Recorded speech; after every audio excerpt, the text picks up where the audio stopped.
Après-midi très dense pour les rencontres, pendant lesquelles les adhérents de Science Essonne ont exposé leur projet 2016, écouté et discuté.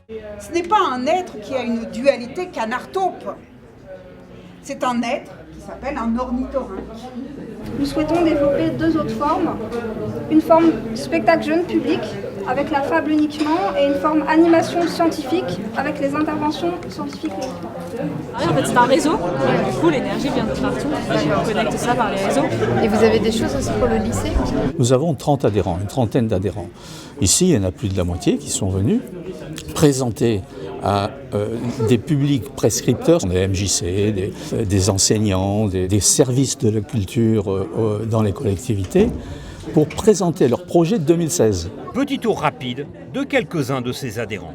Alors, Planète Science Île-de-France fait des animations scientifiques et techniques auprès du jeune public, dans tous les cadres. On fait des animations en environnement, en espace, robotique, archéologie et environnement. Je m'occupe de médiation artistique, c'est-à-dire que je accompagne les visiteurs d'une exposition.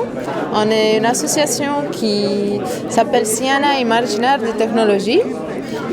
Du coup, on parle de technologie avec des artistes, avec le grand public. Je fais des formations pour les chercheurs, pour leur apprendre à communiquer avec différents publics, dont le grand public. Je fais ces formations aussi bien sur les aspects écrits que oral, que nouveaux médias numériques. L'association des petits débrouillards est une association de médiation scientifique. Donc avec les enfants, on mène des expériences dont l'objectif est de se poser des questions. Et une question amène une autre question.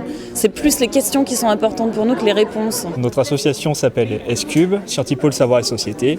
C'est un pôle de diffusion de la culture scientifique. On crée chaque année des expositions, des ateliers, des événements en lien avec la culture scientifique. Et voyez que dalle! L'univers était tout opaque.